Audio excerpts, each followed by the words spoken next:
il trouva une petite fille congelée dans la rue. Il n'avait aucune idée qu'elle était sa fille, ni que sa mère, maintenant dans le coma, était la femme qu'il avait laissée il y a 5 ans. Le vent ce matin-là était tranchant, comme une lame de rasoir, celui qui coupait même à travers le manteau le plus épais et mordait la peau sans pitié. La neige était tombée pendant la nuit, recouvrant les trottoirs et les toits d'une couche blanche et propre qui semblait presque trop parfaite pour être touchée. Il était trop tôt, pour que la plupart des gens soient dehors, et les rues du quartier résidentiel tranquille étaient encore sous un silence hivernal profond. André Raines n'avait aucune raison de conduire dans cette partie de la ville. Il avait une réunion au centre-ville dans 2 heures. Son assistant avait déjà appelé 2 fois, et sa boîte de réception était probablement débordante comme toujours. Mais quelque chose, ce matin-là, l'avait poussé à prendre un chemin plus long, à quitter les routes principales et à s'engouffrer dans des rues tranquilles qu'il n'avait pas vues depuis des années. Il ne savait pas pourquoi, seulement qu'il avait ressenti le besoin de respirer, de fuir le poids de l'acier et du verre que sa vie était devenue. Lorsqu'il ralentit près d'un vieux arrêt de bus au coin d'une rue résidentielle, calme quelque chose attira son regard.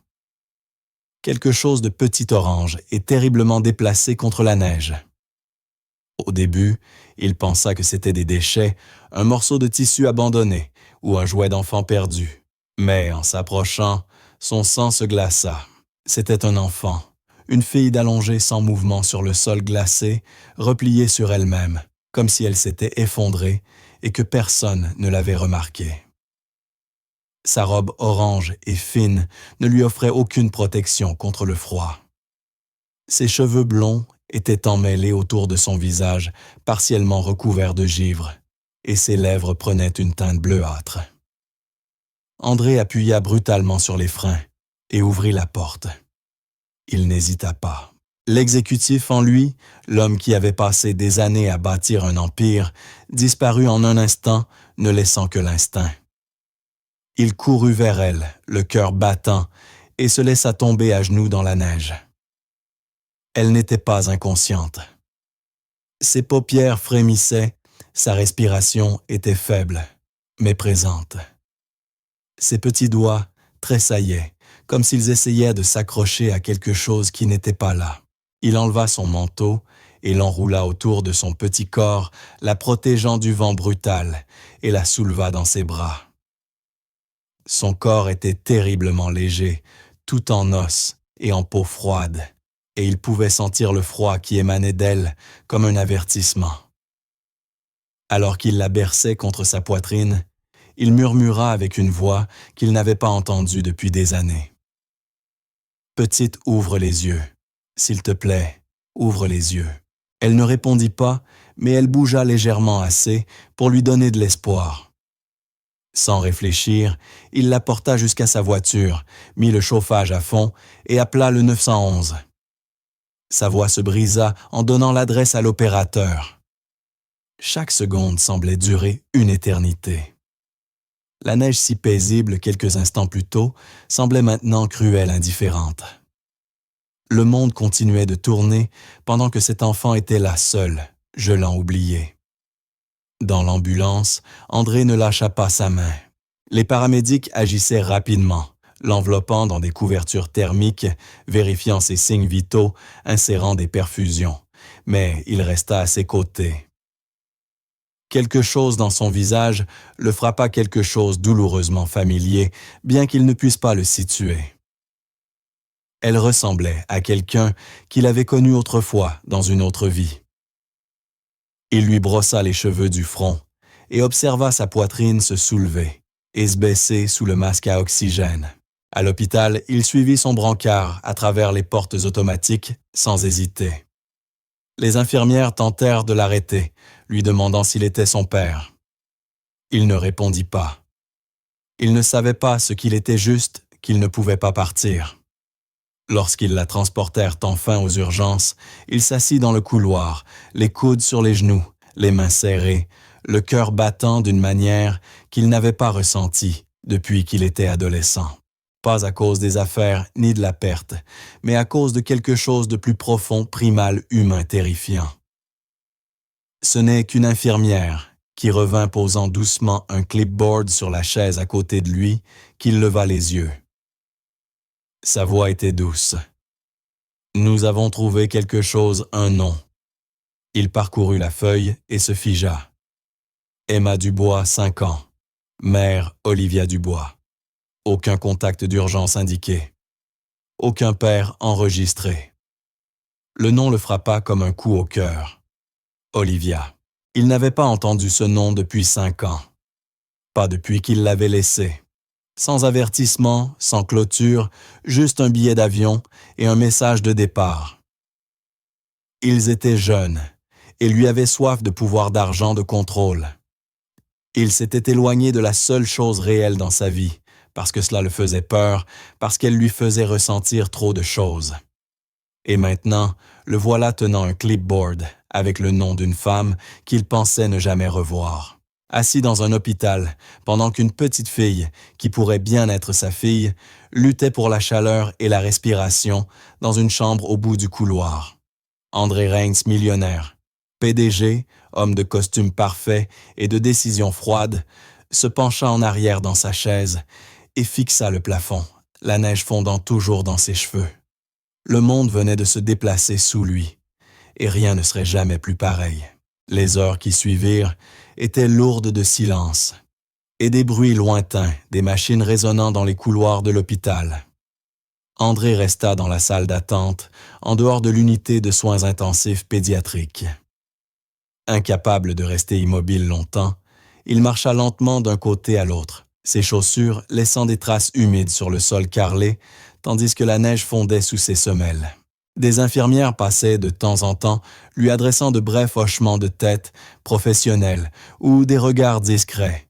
Mais personne ne lui demanda de partir. Sa présence avait pris un poids étrange, comme si l'hôpital lui-même comprenait que quelque chose avait changé en lui. Il n'était plus seulement un homme qui avait trouvé un enfant dans le froid. Il était un homme accroché à quelque chose qu'il ne comprenait pas encore totalement. Finalement, une jeune médecin aux yeux fatigués s'approcha de lui, clipboard en main. Elle se présenta doucement, mais André n'entendit même pas son nom. Tout ce qu'il attendait, c'était ce qu'elle allait dire ensuite. « Elle est stable », commença la médecin. Sa voix était calme, mais fatiguée. Hypothermie sévère, malnutrition légère et quelques blessures mineures, principalement des contusions, probablement dues à une chute ou à une exposition prolongée au froid. Elle a eu de la chance. Vous l'avez trouvée juste à temps. Quelques heures de plus et... Elle ne termina pas sa phrase, mais il n'en avait pas besoin. Le poids de ses mots était suffisant. André ferma brièvement les yeux, la tension dans sa poitrine, refusant de se relâcher. La médecin continua. Plus doucement maintenant. Elle ne s'est pas encore réveillée, mais nous restons optimistes. Son corps réagit bien au traitement. Elle est jeune et résiliente. Puis, elle hésita, feuilletant ses notes. Nous avons aussi découvert son nom, Emma Dubois. Il y avait un petit mot épinglé à l'intérieur de son manteau, écrit de la main d'un enfant. Il disait « Je m'appelle Emma. Ma maman s'appelle Olivia. Elle dort à l'hôpital. » C'est alors qu'André sut avec certitude qu'il ne s'agissait pas d'une coïncidence. Olivia Dubois, un nom qu'il n'avait pas osé penser depuis des années. Une femme dont le rire avait autrefois rempli son appartement, dont les yeux l'avaient fait croire à des choses qu'il ne savait pas qu'il avait besoin, jusqu'à ce que la pression du succès lui fasse croire qu'il n'avait besoin de rien d'autre que d'ambition.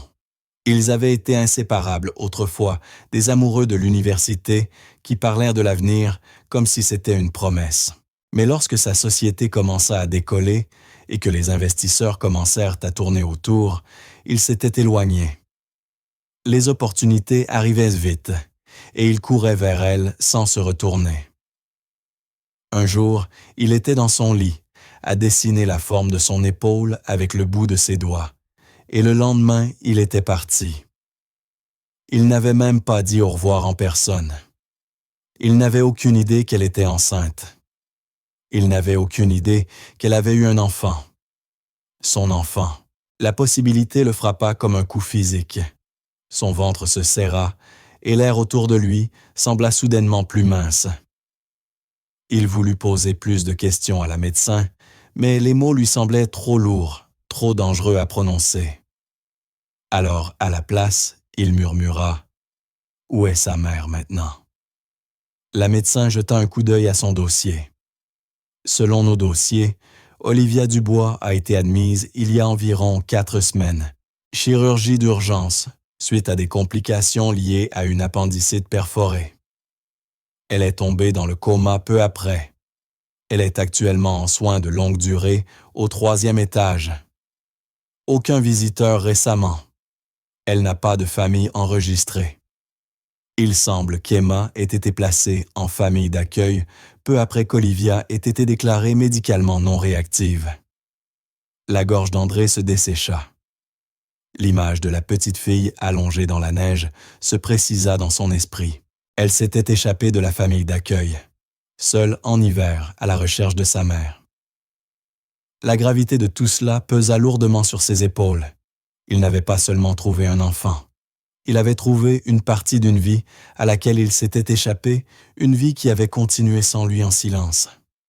Et cette vie avait failli geler à mort à un arrêt de bus. Il demanda à voir Emma. L'infirmière le conduisit silencieusement dans la chambre et il s'approcha du lit comme quelqu'un qui entre sur un terrain sacré. Elle était encore plus petite qu'il ne s'en souvenait son petit corps, à moitié caché sous les couches de couverture de chauffante. Sa peau avait retrouvé un peu de couleur, mais ses yeux restaient fermés, et le bip des moniteurs était la seule preuve que son histoire n'était pas terminée. André s'assit à côté de son lit. Lentement, prudemment, il tendit la main vers la sienne. Elle était maintenant petite et chaude, enveloppée de gaz et de bandages, là où les perfusions étaient à la connecter. Pendant un instant, il la tint simplement son pouce, effleurant le dos de ses doigts. « Je ne sais pas si tu m'entends, » murmura-t-il. « Mais je suis là. Je ne vais nulle part. » Il ne savait pas combien de temps il resta là, chuchotant des bribes de pensées qu'il ignorait porter. Il lui parla de la neige de son courage, de combien sa mère serait fière d'elle. Il lui dit qu'elle était en sécurité maintenant. À un moment donné, il se leva et se rendit au 3e étage. Il trouva la chambre d'Olivia sans avoir besoin de demander.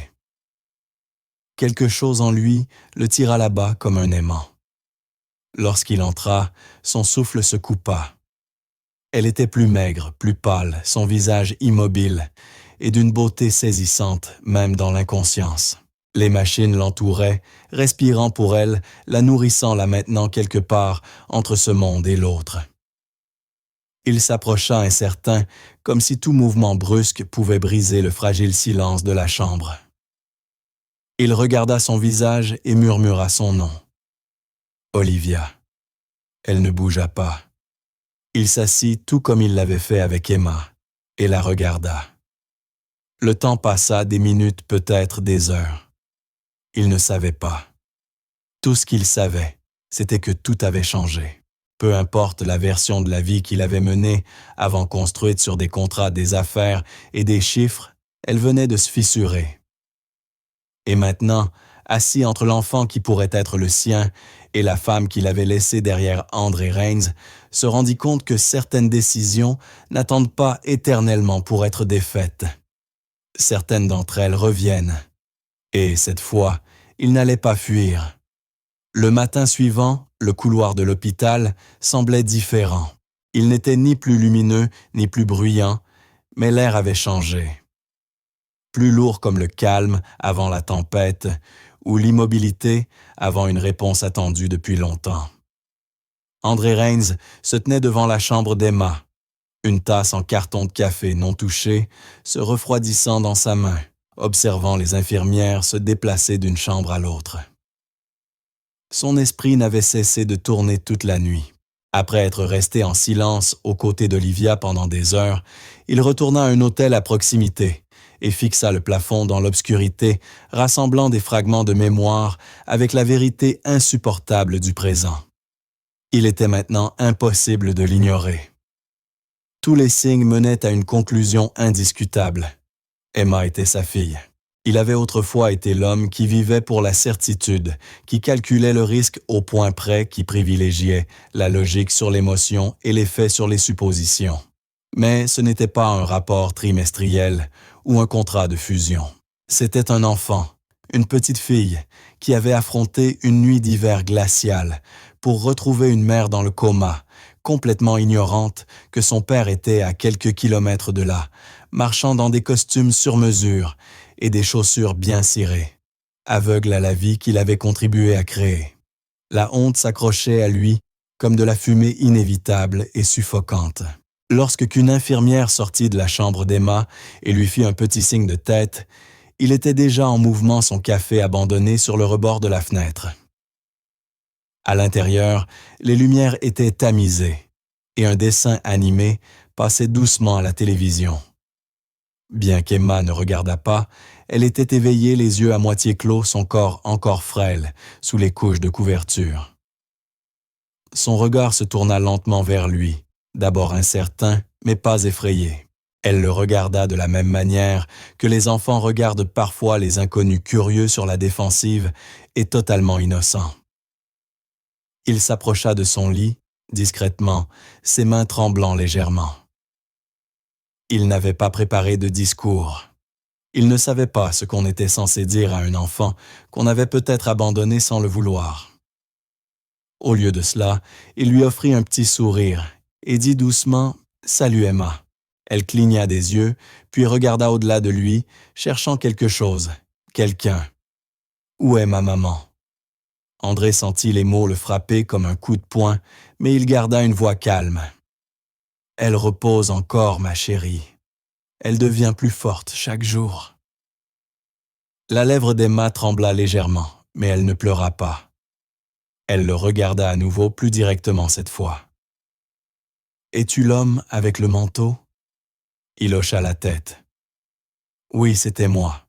Tu étais chaud, dit-elle. » Et pendant un moment, ses doigts s'étendirent vers le bord de la couverture, comme si elle se souvenait du froid. « Je suis content de t'avoir trouvé quand je l'ai fait, » chuchota-t-il. « Tu as été très courageuse. » Emma ne répondit pas immédiatement. Elle le regarda, ses yeux trop perçants pour une enfant ayant seulement 5 hivers. « Es-tu un docteur ?»« Non, » dit-il doucement. « Mais je veux t'aider. » Elle hocha lentement la tête, comme si elle avait déjà décidé qu'il pouvait rester pour l'instant, puis tourna son attention vers le dessin animé.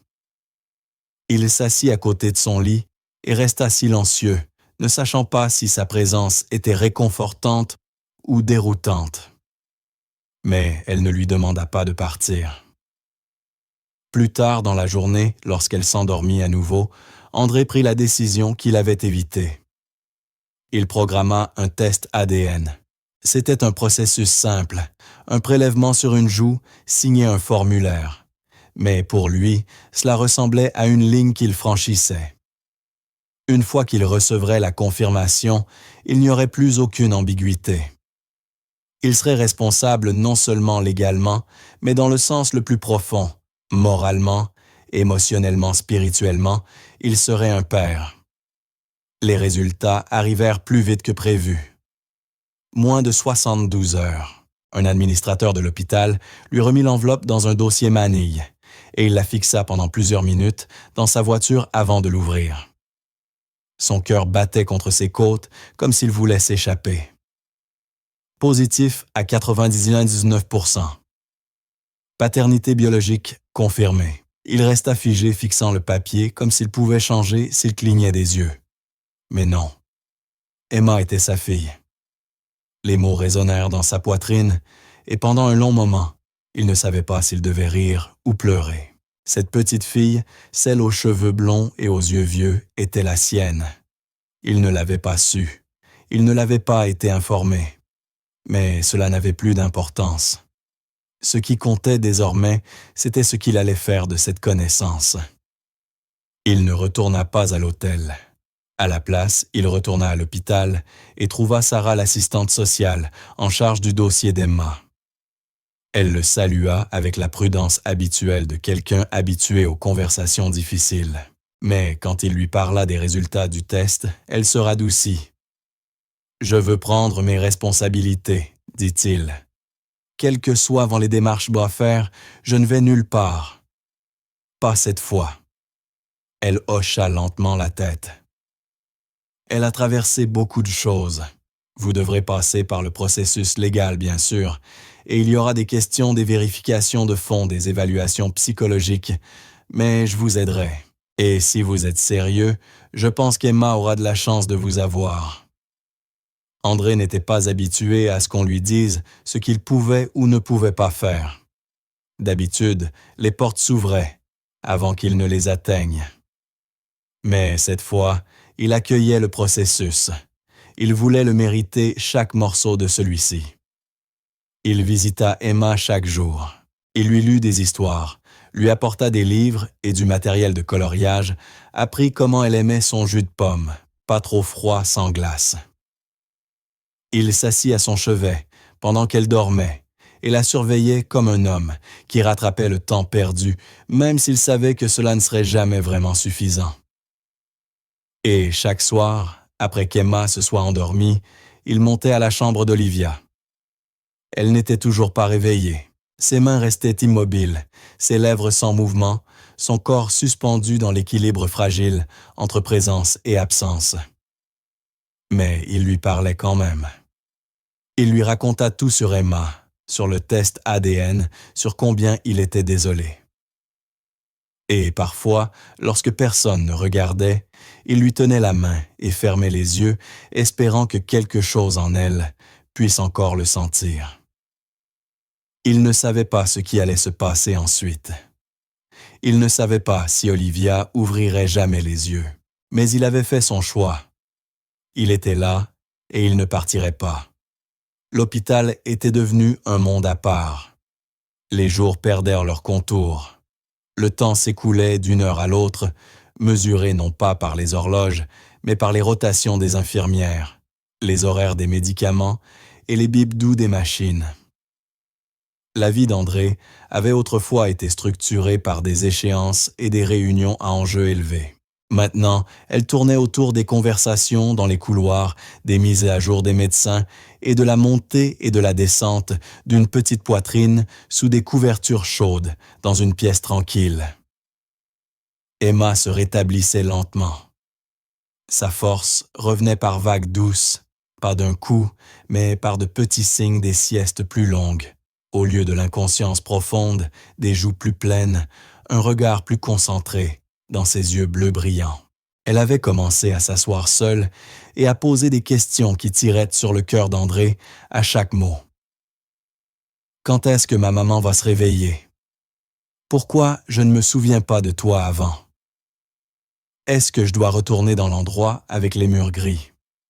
Elle n'utilisait jamais le mot orphelinat, mais il savait ce qu'elle voulait dire. Ce bâtiment froid et inconnu qui l'avait recueilli lorsqu'Olivia avait été transportée en urgence, le même endroit dont elle s'était échappée seule et effrayée en plein hiver. Il voulait effacer cela de sa mémoire, le remplacer par quelque chose de chaleureux et plein de lumière. Mais la mémoire ne fonctionnait pas de cette manière. Alors, à la place, il lui apportait des cadeaux. Il apportait des puzzles, des livres, des peluches. Il lui racontait des histoires rigolotes le soir et la laissait choisir quel dessin animé regarder, même lorsqu'il n'avait aucune idée de ce qui se passait. Il lui lisait jusqu'à ce que sa voix devienne rauque et écoutait ses récits sur Olivia, comment sa mère chantait doucement en lui brossant les cheveux, comment elle faisait des cookies avec des pépites de chocolat qui fondaient toujours trop vite, comment sa maman ne la laissait jamais pleurer seule. L'écouter parler d'Olivia était comme poser son oreille contre le bord d'une vie qu'il était censé partager, mais qu'il avait totalement manqué. C'était profondément émouvant. C'était dévastateur. Les démarches pour la tutelle temporaire avançaient. Une fois que les résultats ADN furent bien présentés et son passé vérifié, les tribunaux étaient étonnamment rapides à permettre à André d'assumer un rôle légal dans la vie d'Emma. Il s'agissait d'un arrangement temporaire, contingent à l'état d'Olivia, mais pour lui, cela semblait déjà permanent. Chaque moment passé avec Emma renforçait un lien qui semblait avoir attendu d'exister depuis le jour où elle était née. Il apprenait à tresser les cheveux grâce à des tutoriels YouTube, achetait des vitamines pour enfants en vrac et s'adaptait à la routine étrange, mais étrangement satisfaisante, des rituels du coucher et des négociations pour les goûters. Pourtant, Olivia restait non réactive. Elle restait allongée dans son lit d'hôpital au 3e étage inchangé depuis le jour où il l'avait trouvée. Son corps s'était stabilisé, ses signes vitaux étaient déréguliers et les médecins la décrivaient comme reposant dans un profond coma avec un pronostic encourageant, mais personne ne pouvait dire quand ou si elle se réveillerait. Chaque jour, après avoir passé du temps avec Emma André, rendait visite à Olivia. Il lui apportait des fleurs, rien de très extravagant, juste des couleurs douces qui ne surchargeraient pas la pièce. Il lui parlait doucement, comme si elle pouvait ouvrir les yeux à tout moment et entendre chaque mot. Parfois, il restait en silence, regardant la courbe de sa joue, le léger frémissement de ses paupières derrière ses cils fermés. Il se demandait ce qu'elle dirait lorsqu'elle se réveillerait et le verrait là assis. Hurlerait-elle? Pleurerait-elle? Se détournerait-elle? Lui pardonnerait-elle? Comprendrait-elle qu'il ne savait pas et que s'il avait su tout, aurait été différent? Il ne pouvait pas le prédire et il n'essayait pas de répéter le moment. Tout ce qu'il savait, c'était qu'il l'avait abandonné une fois et qu'il n'avait pas l'intention de le refaire. Il commença à porter un petit carnet dans la poche de son manteau, y notant ce qu'Emma disait, les choses qu'il voulait dire à Olivia. Dans une entrée, il écrivit le jour où Emma lui avait demandé si la neige pouvait entendre les pas. Dans une autre, il décrivit le son de son rire, quand il lui avait laissé gagner un combat d'oreiller.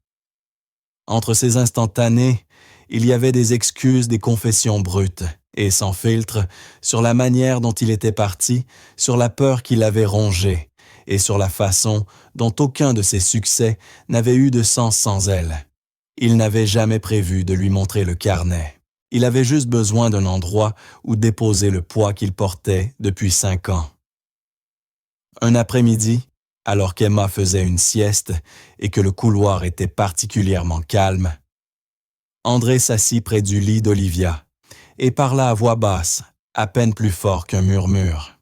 Il lui raconta la première fois qu'il avait vu Emma sourire à l'hôpital, comment son visage entier s'était illuminé et comment il avait vu l'expression d'Olivia se refléter en elle.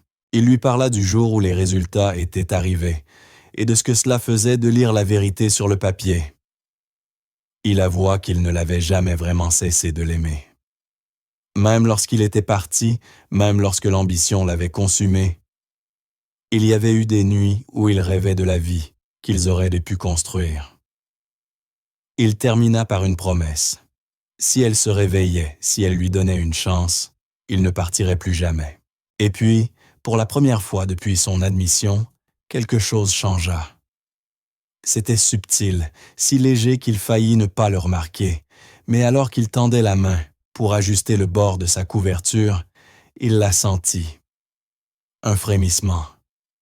Ses doigts froids, mais indéniablement vivants, s'enroulèrent autour des siens pendant une demi-seconde avant de se figer à nouveau. Il se figea, son souffle se coupa dans sa poitrine. Il attendit, observant son visage priant pour qu'il y ait plus, mais rien ne se produisit. Pourtant, c'était suffisant. Il appela immédiatement l'infirmière. Des tests furent effectués, des scans réalisés. Le médecin de garde confirma ce qu'il avait ressenti. Ce n'était pas une simple réaction nerveuse aléatoire. C'était le premier signe de réengagement neurologique. Un petit pas, mais un pas vers la conscience, vers l'éveil. Il n'en parla pas à Emma ce jour-là. Il ne voulait pas lui donner de faux espoirs avant qu'il ne soit temps. Mais lorsqu'il s'assit à ses côtés ce soir-là et qu'elle lui demanda doucement « Penses-tu que maman va se réveiller bientôt ?» Il la regarda dans les yeux et dit « Je crois qu'elle va le faire. » Et pour la première fois, il le pensait de tout cœur. Les jours suivants, tout semblait exister dans un étrange état d'anticipation silencieuse. Les médecins étaient prudents, avertissant André de ne pas s'attendre à trop de progrès trop rapidement.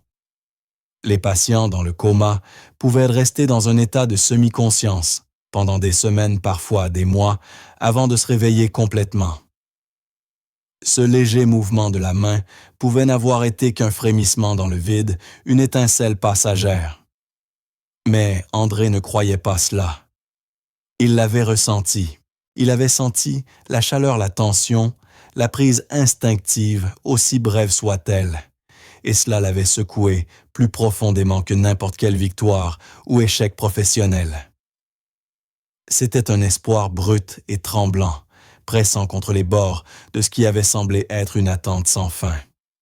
Emma continuait de guérir à sa manière silencieuse. Ses contusions avaient disparu, son appétit y était revenu, et ses pas devenaient plus assurés. Elle posait toujours des questions sur sa mère chaque jour, et André lui répondait avec une honnêteté douce, sans trop promettre, mais sans laisser le désespoir entrer non plus. Il lui disait qu'il faisait tout ce qu'il pouvait. Il lui disait que sa mère était forte. Et Emma, avec la résilience unique que portent les enfants, choisissait de le croire. C'était dans la façon dont elle serrait sa main un peu plus fort au moment du coucher, ou dans la façon dont elle laissait de la place à côté d'elle sur le canapé de l'hôpital, comme si elle réservait une place pour Olivia quand elle reviendrait enfin à la maison. Un matin, André arriva plus tôt que d'habitude, portant un petit sac avec des viennoiseries pour le petit déjeuner et 2 de ses jus de fruits préférés. Il s'arrêta d'abord dans la chambre d'Emma, mais une infirmière lui dit qu'elle dormait encore épuisée par une séance de thérapie intense la veille. Il monta silencieusement à la chambre d'Olivia, son cœur battant déjà plus vite que d'habitude. Le moment où il franchit la porte, il se figea. Les yeux d'Olivia étaient ouverts. Pas grands ouverts, pas complètement alertes, mais indéniablement ouverts. Elle clignait lentement des yeux, son regard flou, dérivant autour du plafond, comme quelqu'un qui se réveille d'un rêve trop vaste pour en sortir immédiatement. Une infirmière se tenait à côté d'elle, vérifiant doucement ses signes vitaux, et jeta un regard à André lorsqu'il entra.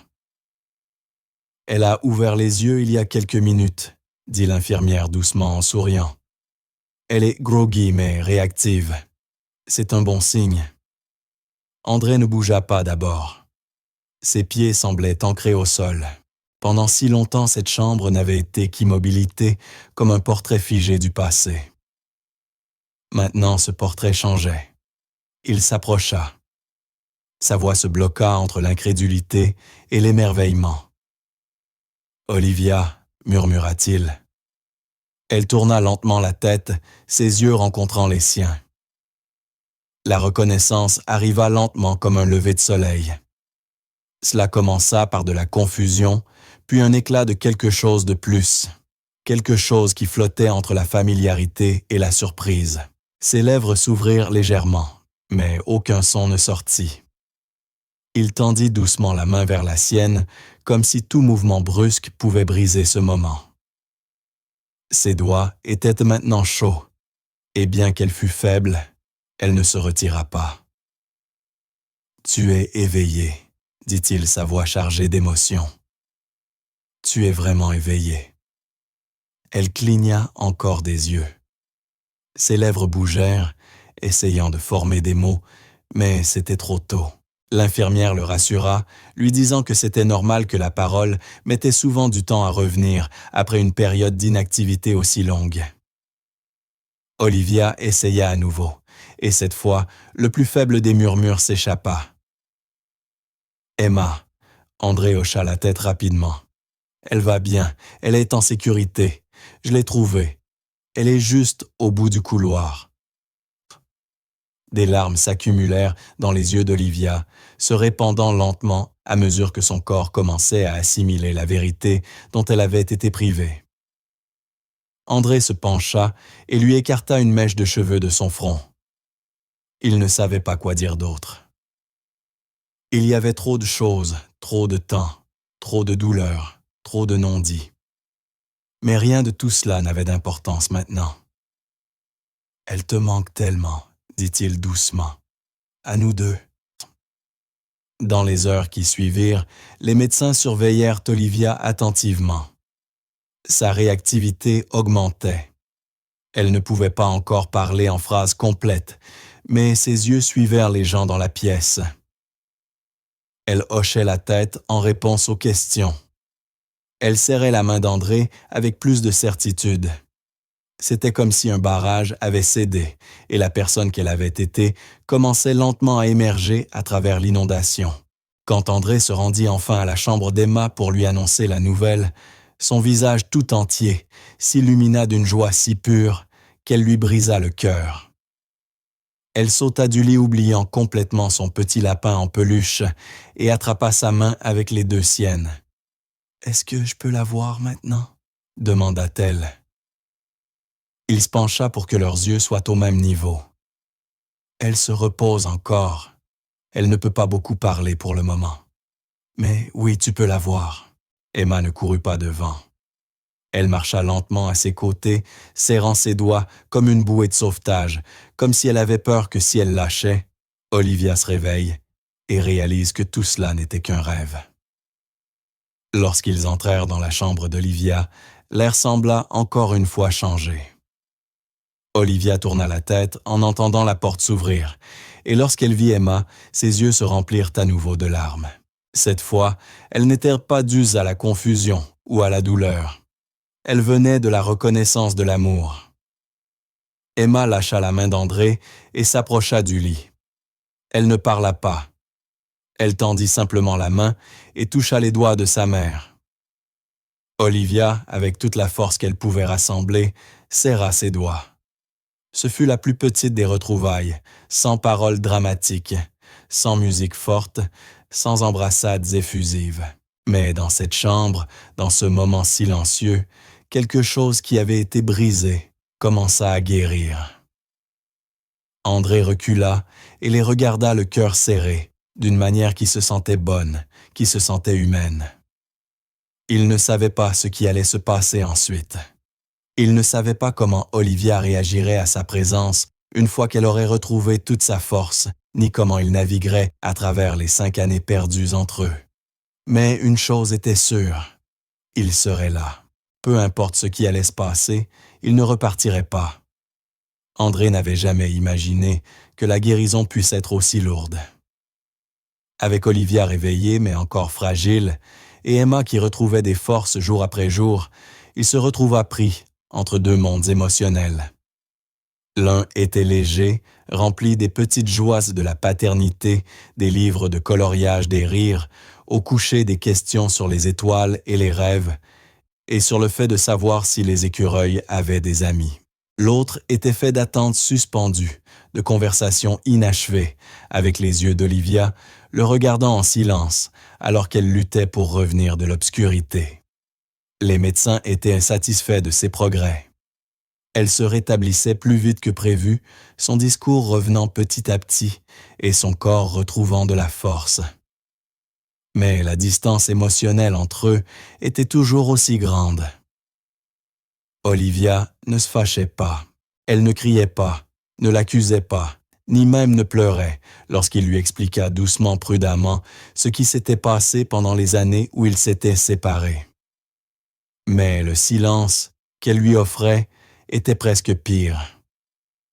Au début, ils évitaient de parler du passé. Elle lui demandait comment allait Emma, et André lui répondait avec autant de détails qu'il le pouvait.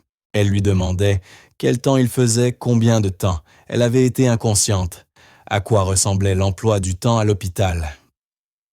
Mais elle ne lui demanda jamais pourquoi il était là. Elle ne lui demanda jamais pourquoi il n'avait pas su.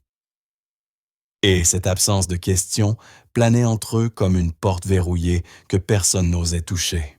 Puis un après-midi, alors que la lumière du soleil passait à travers la fenêtre étroite de l'hôpital et que le parfum des fleurs fraîches de la station des infirmières flottait dans l'air, elle brisa enfin le silence. « Tu es parti sans un mot, dit-elle. » Sa voix était douce, sans accusation, mais la douleur qui se cachait derrière était indéniable. André leva les yeux de son carnet, un journal des étapes d'Emma, des pages griffonnées qu'il avait gardées depuis qu'il l'avait retrouvée. Il le posa de côté et rencontra le regard d'Olivia. « Je l'ai fait, admit-il, et je l'ai regretté chaque jour depuis. » Elle hocha lentement la tête, absorbant ses paroles.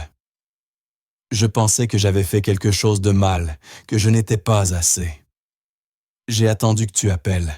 J'ai attendu une explication. » « Il n'y en avait pas de bonne, dit André. J'étais un lâche. J'ai choisi la voie la plus sûre, celle où personne ne pouvait me faire de mal, où je ne pouvais pas perdre le contrôle. Je pensais qu'en courant assez vite, je pourrais tout fuir, y compris toi. » Ses yeux ne se radoucirent d'appât, mais ils ne se durcirent pas non plus. Elle l'écoutait, et c'était plus que ce qu'il méritait. « Je ne savais pas pour Emma, » ajouta-t-il, sa voix tremblant légèrement. « Si je l'avais su, je te jure que je serais revenu. Rien, aucun travail, aucun argent ne m'aurait retenu. » Olivia baissa les yeux vers ses mains, posées sur la couverture. « Quand j'ai découvert que j'étais enceinte, je n'y croyais presque pas. J'ai pensé à t'appeler tellement de fois, mais j'étais trop blessée, trop en colère. Je me disais, tu ne mérites pas de savoir. Si tu pouvais me quitter aussi facilement, tu ne méritais ni l'une ni l'autre de nous. » Elle marqua une pause, puis murmura, « Mais ce n'était plus juste à propos de moi. C'était à propos d'elle, et elle méritait d'être protégée de la déception. Alors, je l'ai élevée seule. Je lui ai donné tout ce que je pouvais. » André sentit la culpabilité s'enfoncer plus profondément dans ses os. « Tu lui as donné plus que je n'aurais jamais pu. Je la regarde et je vois ta force dans ses yeux, ta gentillesse. Elle est extraordinaire. Et j'ai raté tellement de choses. » Ils restèrent en silence pendant un moment. Pas le silence lourd et suffocant de l'évitement, mais celui qui survient lorsque deux personnes fouillent les débris pour décider de ce qu'elles vont reconstruire. « Je ne sais pas ce que cela signifie pour nous, » dit finalement Olivia. « Je suis encore en train de me remettre. Il m'arrive encore de me réveiller certains matins sans savoir quel jour on est. Je suis toujours en train d'essayer de comprendre comment redevenir mère après avoir perdu tout ce temps. »« Tu n'as pas à le comprendre seul, » dit André. « Pas cette fois. » Elle ne répondit pas. Mais cette fois, lorsqu'il tendit la main pour la saisir, elle ne se retira pas. Au cours de la semaine suivante, la dynamique entre eux commença lentement à changer. Ils parlaient davantage, pas d'amour, pas encore, mais de la petite Emma, du jour où elle était née, des petites choses qu'elle faisait, étant toute petite, de la façon dont elle insistait pour que les sandwichs au beurre de cacahuètes soient coupés en diagonale et non droites. Olivia partagea des histoires qu'André n'avait jamais entendues. Comment Emma avait appris à siffler. Comment elle chantait pour s'endormir. Comment elle avait une fois essayé de sauver un oisillon avec une boîte à chaussures et des céréales. Et André écoutait avec déférence, dévorant chaque détail, reconstituant la vie qu'il avait manquée. Il lui raconta ses échecs à lui. L'épuisement, la solitude, les nuits passées dans des chambres d'hôtel sans autre bruit que le clignotement de la télévision et sa propre respiration qui résonnait trop fort. Il lui expliqua comment il avait passé tant de temps à se convaincre qu'il n'avait besoin de personne, que quand il s'est rendu compte qu'il en avait besoin, tout le monde était déjà parti, à l'exception de 2 personnes. Maintenant, elle n'était pas partie. Emma, sentant le changement, commença à s'épanouir encore plus. Elle voyait sa mère tous les jours maintenant, n'ayant plus peur de s'asseoir à ses côtés, de poser sa tête sur l'épaule d'Olivia, de s'endormir dans le creux de son bras, tandis que des dessins animés bourdonnaient doucement en fond. Et elle s'accrochait à André, aussi tirant sur sa manche, quand elle voulait être portée, murmurant des blagues à son oreille, laissant des dessins au crayon sous son oreiller. Elle ne posait pas de questions sur leur avenir. Elle l'acceptait simplement, de la manière dont les enfants le font, lorsqu'ils se sentent en sécurité. Sans aucun doute. Un matin, alors que tous les trois étaient assis ensemble dans la chambre d'Olivia, Emma jouait avec des autocollants. Olivia esquissait dans un carnet et André sirotait un café. Olivia se tourna vers lui et dit « Elle ne te voit pas comme quelqu'un qui est revenu. Elle te voit comme quelqu'un qui a toujours dû être là. » Il avala difficilement et hocha la tête. « Je veux être là de toutes les manières possibles. » Elle sourit pour la première fois depuis des jours. C'était un sourire léger, hésitant, mais réel. « Reste, on verra bien. » Et ainsi, quelque chose de fragile et d'espéré se posa doucement. Pas comme une promesse, pas encore, mais comme un début. Toutes les blessures n'étaient pas guéries, mais elles n'étaient plus aussi vives. Toutes les questions n'avaient pas trouvé de réponse, mais elles n'étaient plus ignorées.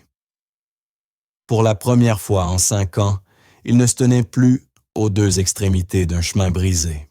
Ils marchaient à nouveau, l'un vers l'autre. Le printemps arriva tard cette année-là, comme si la saison elle-même hésitait à revenir incertaine, de savoir si elle était bienvenue après le long et cruel hiver. Mais lorsqu'il arriva enfin, il arriva en douceur. D'abord avec le bruit de la neige fondue tombant des toits de l'hôpital, puis avec les petites pousses vertes qui perçaient à la terre boueuse, et enfin avec l'odeur de la terre chaude et des nouveaux commencements. Pour André, le changement de temps reflétait quelque chose de plus profond, quelque chose de lentement transformateur qui se développait en lui jour après jour. L'homme qui mesurait autrefois le succès par les valeurs boursières et les projections trimestrielles mesurait désormais la vie par les petits déjeuners partagés, les promenades quotidiennes dans les couloirs de l'hôpital et le rythme des rires d'une petite fille résonnant dans les couloirs stériles. Emma s'épanouissait. Chaque jour, elle semblait grandir, devenir plus forte, plus certaine du monde qui l'entourait. Elle avait repris la thérapie avec enthousiasme, non pas parce qu'elle aimait les séances, mais parce qu'elle savait que chaque pas la rapprochait de quelque chose de significatif. Être à la maison avec sa mère, avec André, dans une famille qu'elle n'avait plus à craindre de perdre. Elle commença à dessiner des images de manière obsessionnelle.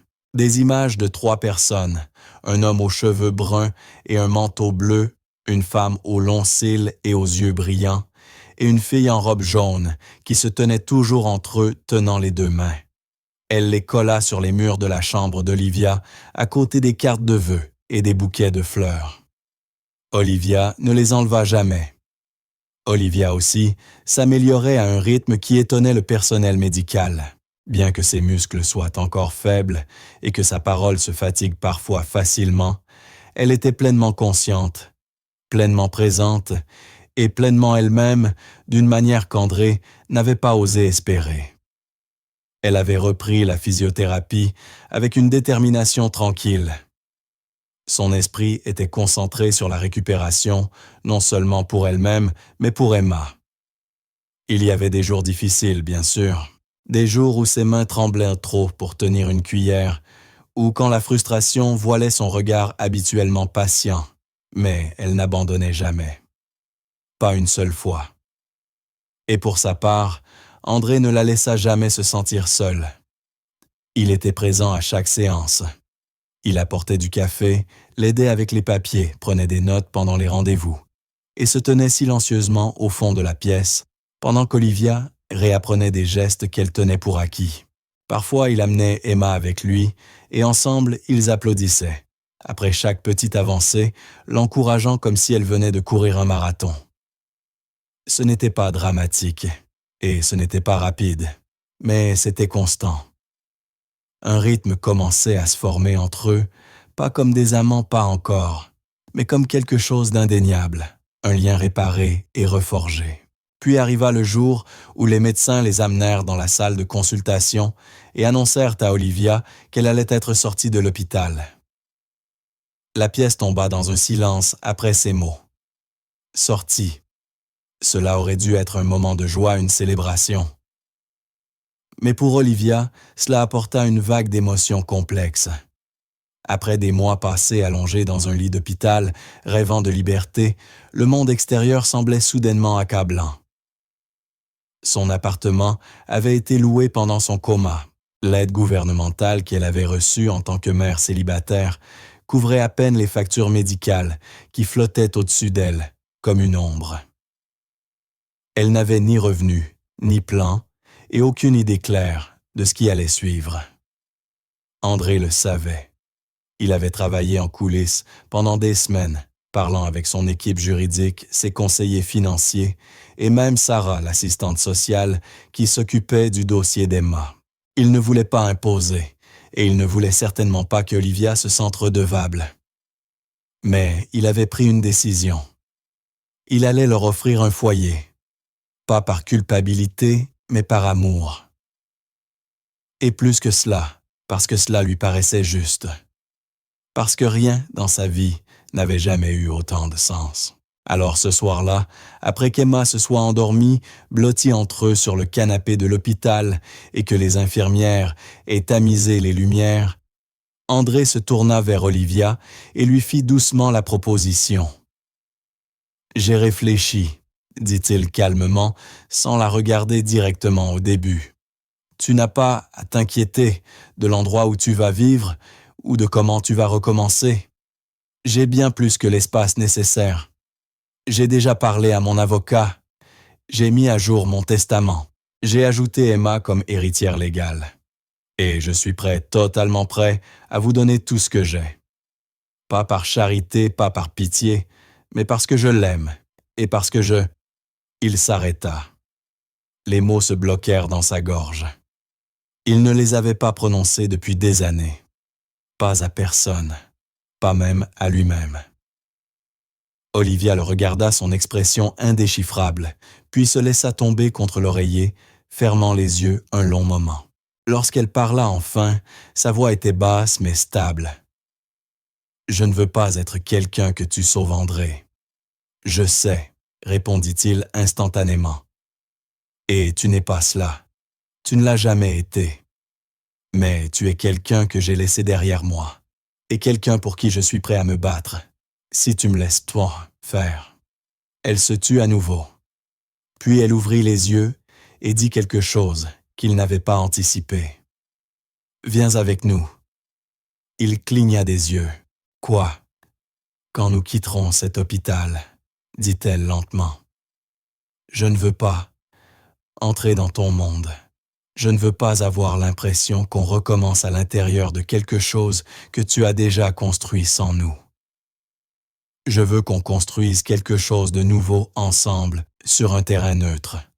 Un endroit où Emma n'aura pas à choisir à quel parent elle appartient. Un endroit où l'on recommencera à neuf, non par obligation, mais par choix. » André resta silencieux longtemps, puis il hocha la tête. « D'accord, où que tu ailles, j'irai. » Et ainsi, la décision fut prise. Pas par de grands gestes ni de déclarations dramatiques, mais par quelque chose de mieux. Une volonté mutuelle, une confiance durement gagnée, et le courage silencieux de deux personnes qui avaient connu la douleur et qui s'étaient pourtant choisies. Dans les jours qui suivirent, ils trouvèrent une petite maison, juste à l'extérieur de la ville. Ce n'était pas un manoir, ce n'était pas moderne ou raffiné, mais elle avait un jardin, un grand chêne devant et suffisamment d'espace pour qu'Emma puisse peindre les murs avec ses rêves. Ils emménagèrent ensemble, lentement, prudemment, mais avec la joie de reconstruire quelque chose de réel. Ils cuisinaient des repas côte à côte. Ils pliaient le linge dans le salon pendant que des dessins animés passaient. Olivia retourna à son art. André commença à consulter à temps partiel, laissant derrière lui l'épuisante routine de la vie professionnelle. Emma eut un nouveau sac à dos et commença l'école maternelle, dans une école voisine où elle disait à tout le monde que sa famille était composée d'une maman d'un papa et d'une vraiment bonne deuxième chance. Et dans cette petite maison tranquille, sous l'abri des journées ordinaires, quelque chose d'extraordinaire se produisit. Ils commencèrent à vivre. La première vraie chute de neige du prochain hiver arriva tôt. Elle recouvrit la rue calme devant leur maison d'un blanc silencieux et doux. Elle arriva pendant la nuit sans être remarquée, et lorsqu'Olivia écarqua les rideaux le matin, le monde semblait renaître. Le vieux chêne dans la cour avant avait capté la neige sur chaque branche, comme une sculpture soigneusement disposée. Et le vent, qui avait autrefois hurlé dans les couloirs de l'hôpital, murmurait maintenant à travers leurs fenêtres comme une berceuse. Cela faisait presque 1 an que tout avait changé. 1 an depuis qu'Emma avait erré dans la neige à la recherche d'une mère qu'elle pensait avoir perdue. 1 an depuis qu'André avait trébuché dans un passé qu'il croyait avoir laissé derrière lui. 1 an depuis que 3 vies brisées s'étaient heurtées et avaient commencé d'une manière ou d'une autre à former un trou. À l'intérieur de leur maison, la chaleur vibrait de chaque recoin. Le salon était en désordre, mais dans la manière dont l'amour seul peut le permettre. Des crayons éparpillés, des couvertures, à moitié pliés des livres, au dos usé, un ours en peluche portant une couronne en papier. Emma était au centre de tout cela, assise en tailleur sur le tapis et des chaussettes en laine, découpant soigneusement des flocons de neige, à partir de papier plié, son langue pressée contre sa lèvre en concentration.